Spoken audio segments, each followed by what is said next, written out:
તો આ વિડીયોમાં આપણે લાસ્ટ વિડીયોમાં સ્લીપ સ્પ્રિંગ વિશે ભણ્યા. તો આ વિડીયોમાં આપણે thick and thin wall pressure vessels વિશે ભણીશું.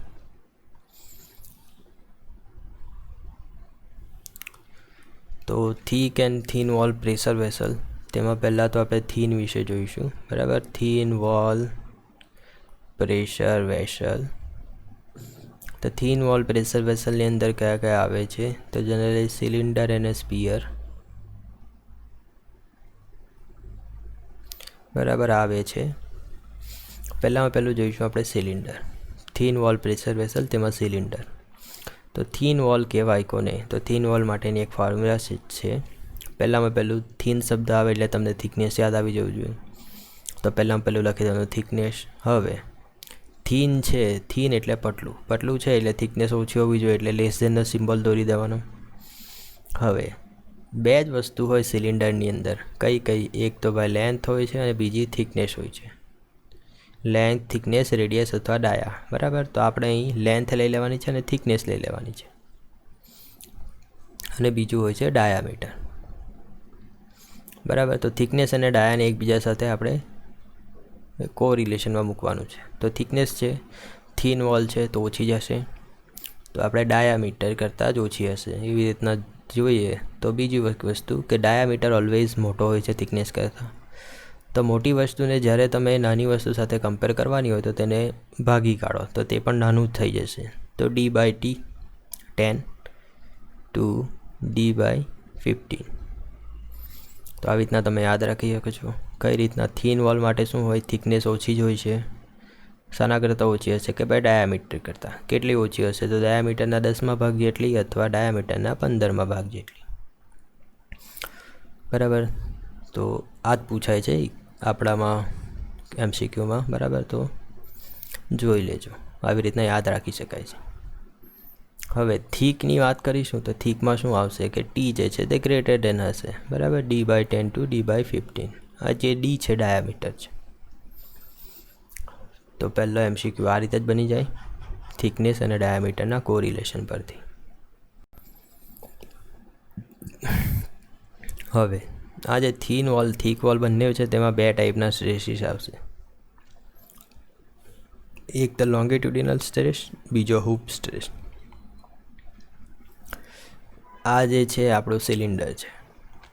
સિલિન્ડરની અંદર તમે પ્રેશર એપ્લાય કરશો તો બધી ડાયરેક્શનમાં ઇક્વલી વેચાઈ જશે. હવે બંને છેડા જે છે બંધ છે. બરાબર, તો અહીં તમે આ રીતનું પ્રેશર લાગશે, આ રીતનું પ્રેશર લાગશે બંને છેડા ઉપર.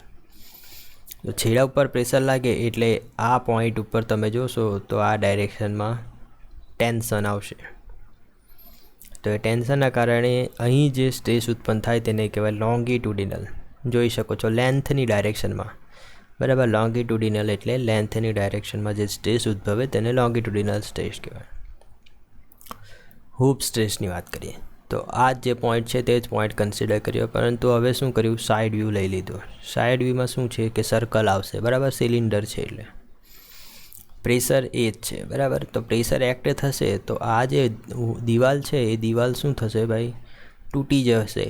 અથવા અંદરથી પ્રેશર લગાડો, હવે ફુગ્ગો છે, ફુગ્ગો પર અંદરથી તમે ફૂંક મારો તો શું થશે? બહારની તરફ આવશે. તો હવે બહારની તરફ આવશે તો ત્યારે આ જે દિવાલ છે તે અંદરની તરફ જવાની ટ્રાય કરશે. બરાબર, કેમ કે દરેક વસ્તુ ઓલવેઝ ઇક્વિલિબ્રિયમમાં રહેવાની ટ્રાય કરે છે. તો અંદરથી પ્રેશર આપ્યું તો બહારની તરફથી પણ પ્રેશર આવશે. બહારની તરફથી એટલે કે આ જે વોલ છે એ સ્ટ્રેસ ઉત્પન્ન કરશે. બરાબર, તો આ જે વોલ છે એ સ્ટ્રેસ ઉત્પન્ન કરે તેને કહેવાય હૂપ સ્ટ્રેસ. બરાબર, શું કહેવાય? Hoop stress. બરાબર, તો બે સ્ટ્રેસ છે, એક સર્કમ્ફરન્શિયલ હૂપ સ્ટ્રેસ અથવા હૂપ સ્ટ્રેસ અને બીજો છે લોંગિટ્યુડિનલ સ્ટ્રેસ. તો સર્કમ્ફરન્શિયલ અથવા હૂપ સ્ટ્રેસ છે તેને ડાયરેક્ટલી યાદ રાખી લેવાનું છે. કેવી રીતના? Sigma H = PD/2T. P જે છે એ પ્રેશર છે, શામાં? Nm/mm² અથવા મેગાપાસ્કલ. Nm/mm² અને મેગાપાસ્કલ બંને સેમ જ વસ્તુ છે. બરાબર, ક્યાં તમે Nm/mm² લખો અથવા મેગાપાસ્કલ લખો, બંને એકબીજાનું કન્વર્ટિબલ છે. D જે છે એ ડાયામીટર છે, ડાયામીટર ઓફ સેલ. બરાબર, હવે ડાયામીટર ક્યારે કયો લેવાનો તે હું તમને આપણે દાખલા ગણીશું ને ત્યારે જોઈશું. આ T જે છે એ થિકનેસ ઓફ સેલ છે. તે પણ એમએમમાં હોય છે, બરાબર. ડાયામીટર પણ એમએમમાં. તો હૂપ સ્ટ્રેસ આવશે તે પાસ્કલમાં આવશે, મેગા પાસ્કલમાં. લોંગિટ્યુડિનલ સ્ટ્રેસ છે PD/40. જો હવે આ બંને ફોર્મ્યુલા સેમ જેવી છે, પરંતુ તમે યાદ કેવી રીતના રાખશો? તો પહેલાં આપણે સરકમ્ફરન્શિયલ હૂપ સ્ટ્રેસ આવી રીતના યાદ રાખવાનું, બરાબર. અને બીજું L. હવે ABCDમાં પહેલાં શું આવે? C આવે, બરાબર, અથવા H આવે. તો પહેલું જે આવે તેમાં આવી જશે PD/2T. જોઈ શકો છો, પહેલું આપણે 1 2 3 4 લખીએ સંખ્યા, તો તેમાં પહેલું 2 આવે, બરાબર. તો ABCDમાં પહેલો C અથવા H આવે, ABCDમાં પછી L આવે, તો આપણે 1 2 3 4માં પહેલો 2 આવે ને પછી 4 આવે. તો આવી રીતના યાદ રાખી લેજો, બાકી કન્ફ્યુઝ થશો એક્ઝામમાં કે કયામાં 2 હતું ને કયામાં 4 હતું, બરાબર. તો ABCD અને 1 2 3 4 મુજબ તમે યાદ રાખી શકો છો, બરાબર. સિગ્મા L તો PD/40. હવે શું થશે? આ જે લોંગિટ્યુડિનલ સ્ટ્રેસ છે એ ઓલવેઝ સરકમ્ફરન્શિયલ કરતાં ઓછો હશે. કેવી રીતના? તો સૂત્ર પરથી જોઈ લો, બરાબર. PD/T, બરાબર. આ બંને તો સરખું જ છે. હવે આ બંને સંખ્યાને જો હું 2 વડે ભાગું અને આ 1ને 4 વડે ભાગું, તો જોઈ શકો જેમાં મોટું વડે ભાગશો તેની વેલ્યુ ઓછી થશે, બરાબર. તો આ રીતનું થશે. હવે PD/40 એટલે સિગ્મા L, PD/2T એટલે સિગ્મા C, બરાબર. તો સિગ્મા C મોટો હોય છે સિગ્મા L કરતાં. અહીં પણ સિગ્મા C મોટો છે સિગ્મા L કરતાં, અથવા સિગ્મા L નાનો છે સિગ્મા C કરતાં. કેમ કે અહીં મોટી સંખ્યા વડે ભાગેલું છે ને અહીં નાની સંખ્યા વડે ભાગેલું છે એટલે. હવે જે મોટો હોય તેને શું કહેવાય? તો મેજર પ્રિન્સિપાલ સ્ટ્રેસ કહી દીધું. સિગ્મા C જે છે મોટો છે તો તેને મેજર પ્રિન્સિપાલ સ્ટ્રેસ કહી દીધું. સિગ્મા L નાનો છે તો તેને કહી દીધું માઇનર પ્રિન્સિપાલ સ્ટ્રેસ.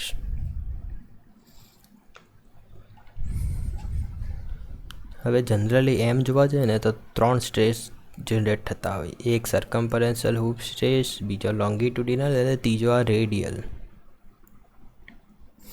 પરંતુ રેડિયલ સ્ટ્રેસ છે એ થીન સિલિન્ડરની અંદર નેગ્લિજિબલ હોય છે, બરાબર. For thin vessel it is neglected or assumed 0. Radial stress generally at inner surface કેટલો હોય? તો ફ્લુઇડ પ્રેશર જેટલો હોય છે ઇનર સરફેસ ઉપર. આઉટર સરફેસ ઉપર એટમોસ્ફિયરિક પ્રેશર જેટલો હોય છે. પરંતુ આ જે થીન સિલિન્ડર છે એ કેસમાં જે રેડિયલ સ્ટ્રેસ છે તે જનરલી નેગ્લિજિબલ હોય છે, એટલે બહુ કન્સિડર કરતા નથી, વેલ્યુ એટલી બધી વધારે નથી હોતી, બરાબર. તો આ વિડીયોની અંદર આપણે થીન સિલિન્ડર માટે શું પૂછાઈ શકે છે? એક આ ઇક્વેશન થિકનેસ ડાયામીટરનું, બીજું આ ઇક્વેશન, આના આધારે એક્ઝામ્પલ પણ પૂછાશે. આમાં તમને એક વસ્તુ યાદ રાખવાનું કે D જે છે ડાયામીટર છે, T જે છે થિકનેસ છે, બરાબર. તો આ ડાયરેક્ટલી પૂછશે એ લોકો. લોંગિટ્યુડિનલ સ્ટ્રેસવાળું પણ પૂછશે. બસ આટલું પૂછાઈ શકે છે, બરાબર. તો હવે આગળ વધીએ. Strain in cylindrical cell. હવે આપણે આગળ જોયું, બરાબર, સ્ટ્રેન્થ ઓફ મટીરિયલમાં જ્યારે પણ સ્ટ્રેસ લાગતો હોય ત્યારે સ્ટ્રેસના કારણે સ્ટ્રેન આવે છે, બરાબર. સ્ટ્રેસ ઉદ્ભવે તો સ્ટ્રેન ઉદ્ભવે. હવે આનો મતલબ એમ થયું કે તમે કોઈ પણ વસ્તુને ખેંચો તો એ લાંબુ થાય છે. તો આ સિલિન્ડ્રિકલ સેલની અંદર પણ સ્ટ્રેન આવશે. તો તે પણ કેટલા પ્રકારના હોય છે? તો ભાઈ જેટલા સ્ટ્રેસ એટલી સ્ટ્રેન. તો હૂપ સ્ટ્રેસ માટે હૂપ સ્ટ્રેન ડેવલપ થશે અને તેને કહેવાશે મેજર પ્રિન્સિપાલ સ્ટ્રેન. હવે સ્ટ્રેન માટે તમે આ ઇક્વેશન આવડવું જોઈએ. જો જનરલી આપણો જે આરટીઓનો સિલેબસ છે તેની અંદર આપણને 1 ડાયમેન્શનલ સ્ટ્રેન વિશે જ ભણવા કીધું છે, બરાબર. 2D વિશે ભણવા નથી કીધું. તો એ કેસમાં કદાચ આ વસ્તુ નહીં પૂછે, પરંતુ આપણે જોઈ લેવી, બરાબર. તો તમને ખબર જ છે કે સ્ટ્રેન કોઈ પણ 1 ડાયરેક્શનમાં તમારે સ્ટ્રેન ગણવી હોય, આ સિગ્મા 1, આ સિગ્મા 2, ટાવને આપણે 0 લીધો છે, બરાબર. તો આ કન્ડિશનમાં જો તમારે 1ની ડાયરેક્શનમાં એટલે કે આ ડાયરેક્શનમાં તમારે સ્ટ્રેન કેલ્ક્યુલેટ કરવી હોય તો કેવી રીતના કરાય? તો એ ડાયરેક્શનમાં જે સ્ટ્રેસ હોય તેના ભાગ્યા ઈ કરી દેવાનું. જો સ્ટ્રેનનું ફોર્મ્યુલા આપણને ખબર છે સિગ્મા બાય ઈ. કેવી રીતના? તો સિગ્મા ઇઝ ઇક્વલ ટુ ઈ એપ્સાઇલ આપણને ખબર છે, બરાબર. તો તેના પરથી ઈને સૂત્રનો કરતા એપ્સાઇલને સૂત્રનો કરતા બનાવ્યું તો sigma epsilon is equal to sigma by E થશે, બરાબર. તો તેના આધારે epsilon is equal to sigma 1 by E minus mu લખી દેવાનો. મ્યુ એટલે પોઇઝન્સ રેશિયો, અને બીજો જે સિગ્મા છે તે લખી દેવાનો, બરાબર. આ જ રીતે તમારે બીજી ડાયરેક્શનમાં એપ્સાઇલા શોધવી હોય તો પણ શોધી શકો. કેવી રીતના? તો પહેલું સિગ્મા 2 અહીં જે લખો તે અહીં લખી દેવાનું, પછી માઇનસ બાકીનું જે બાકી રહ્યું તે અહીં મ્યુ લખીને mu into sigma 1 by E, બરાબર. તો આવી રીતના ઇઝી જ છે.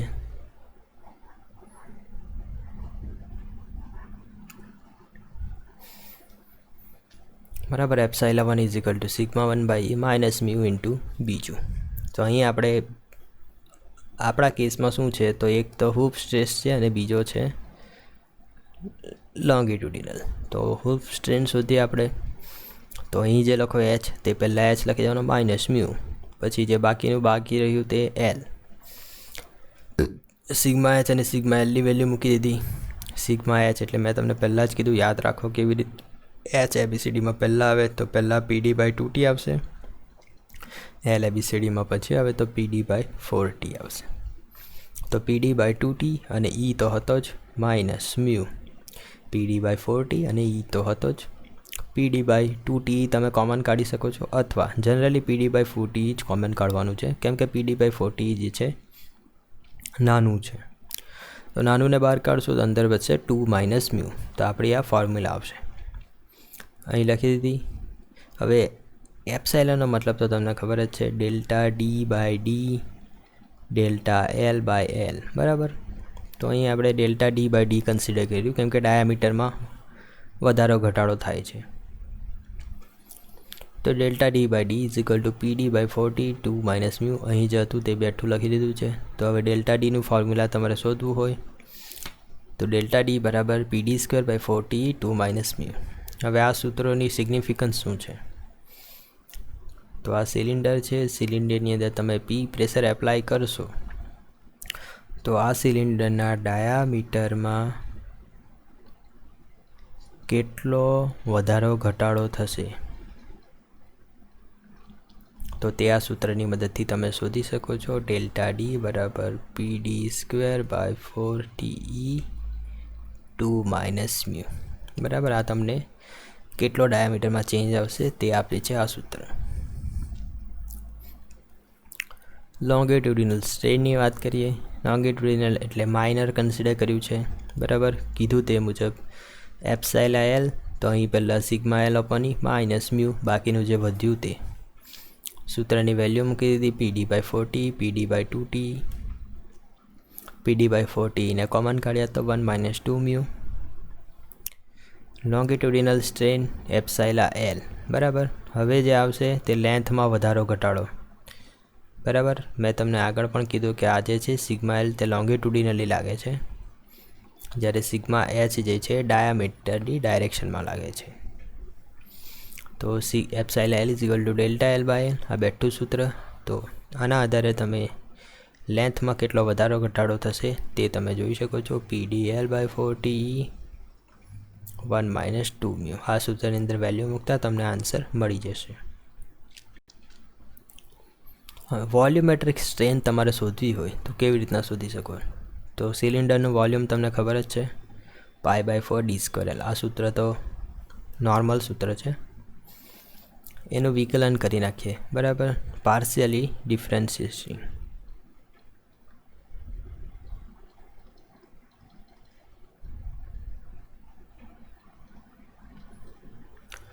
તો પાર્શિયલી ડિફરન્શિએશનમાં થાય શું કે વીને તમારે ડીવી લખવું પડે, એટલે કે વીનું વીની સાપેક્ષે વિકલન, અને π/4d²L તો પહેલાં ડીનું ડીની સાપેક્ષે કરશું ને એલનું એલની સાપેક્ષે કરશું. તો બરાબર, જ્યારે બે અલગ અલગ હોય તો પહેલાં ડીનું કરીએ તો ડીનું થશે 2d અને એલ એમનો એમ બરાબર. હવે ડીનું 2D થશે, પરંતુ ડીનું ડીની સાપેક્ષે ફરીથી વિકલન આપણે લખવું પડે, તો ડી ઇન્ટુ ડી વત્તા, હવે પહેલી વાર એલનું વિકલન કરશું તો એલનું વિકલન શું થાય? 1 ઇન્ટુ ડીએલ. અહીં હતું 2D ઇન્ટુ ડીડી, તો અહીં તો 1 ઇન્ટુ ડીએલ, ડી સ્ક્વેર એમનો એમ. હવે આખું જે ઇક્વેશન છે તેને વી વડે ભાગી કાઢ્યું બંને તરફ, તો અહીં તમે વી લખ્યું, પરંતુ અહીં એની વેલ્યુ પણ મૂકી દીધી છે π/4 ડી સ્ક્વેર એલ.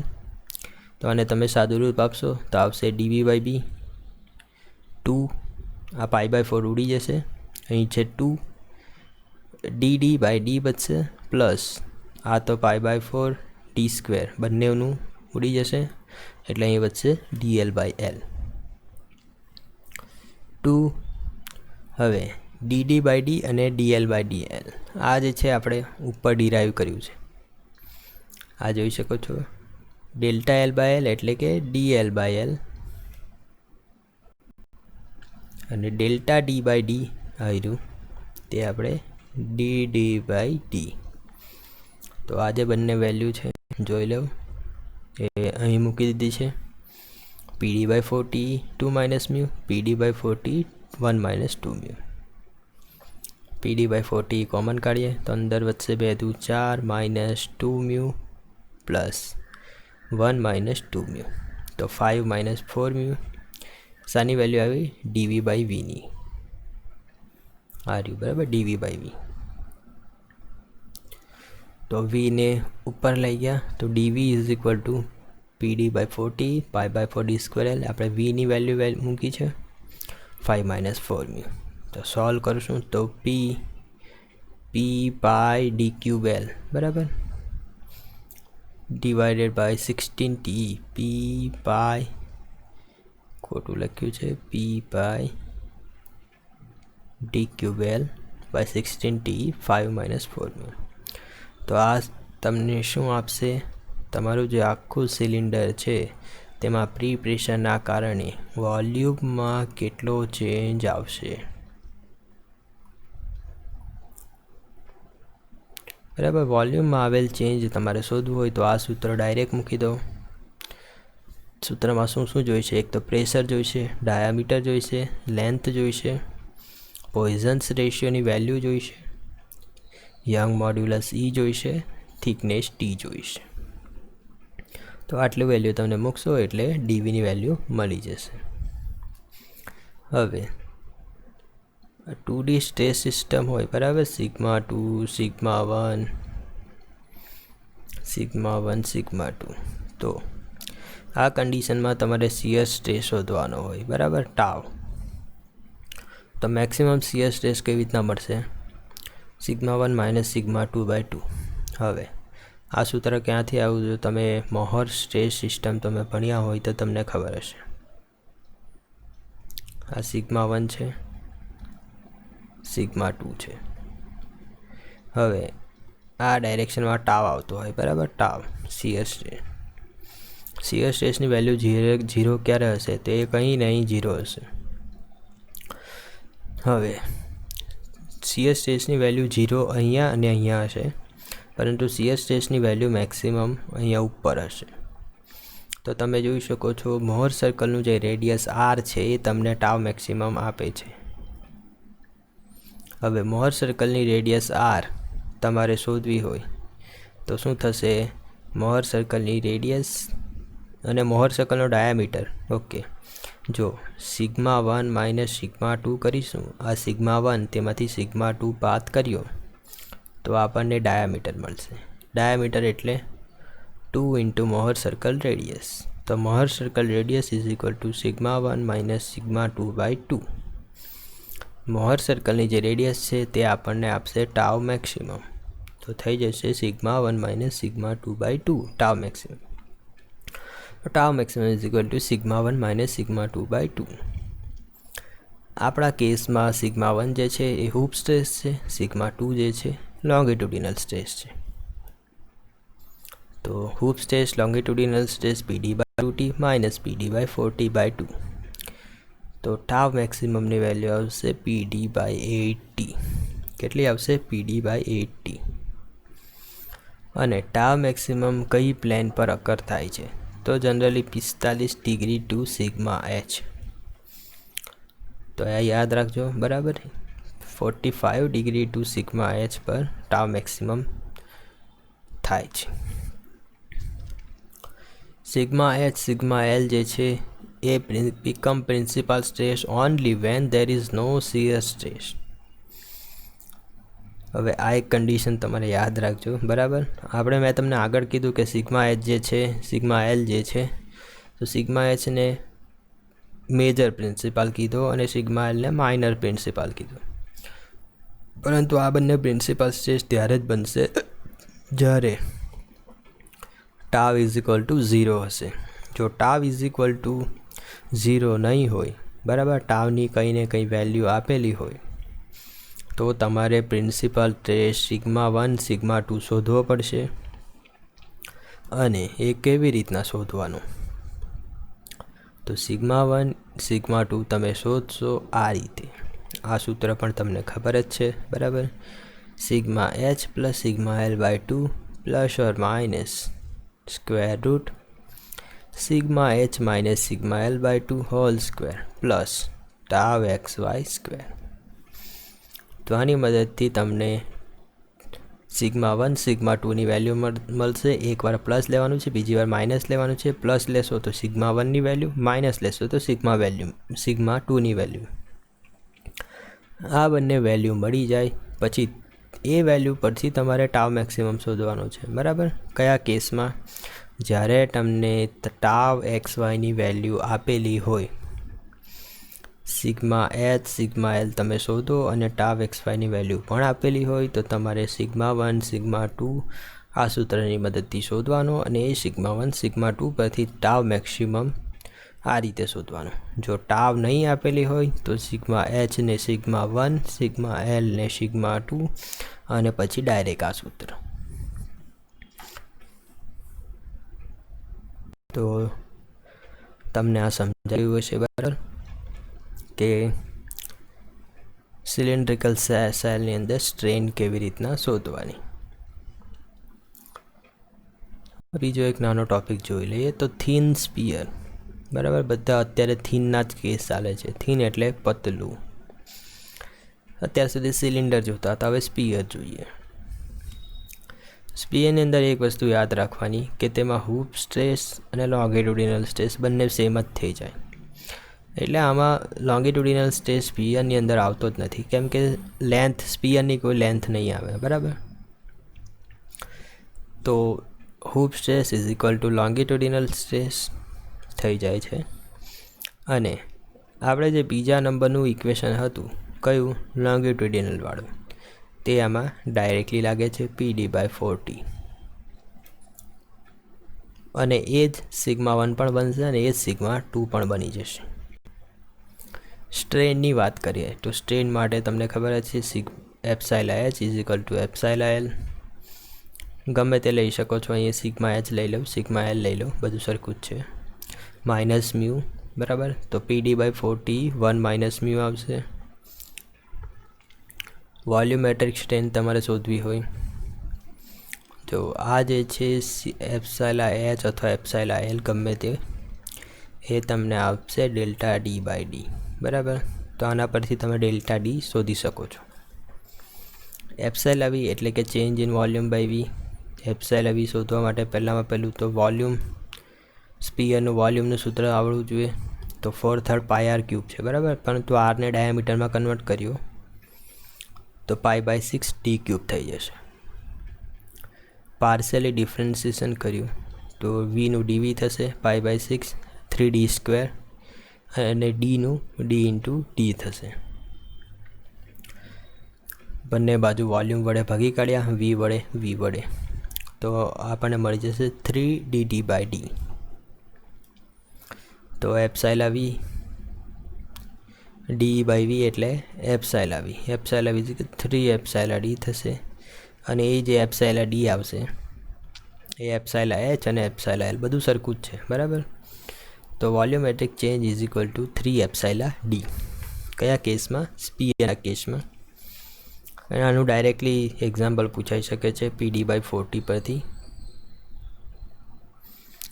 બરાબર, તો આની અંદર આપણે થીન વિશે બધું જોઈ લીધું. હવે થીક સિલિન્ડર અને થીક સ્પીયર વિશે આપણે નેક્સ્ટ વિડીયોમાં જોઈએ.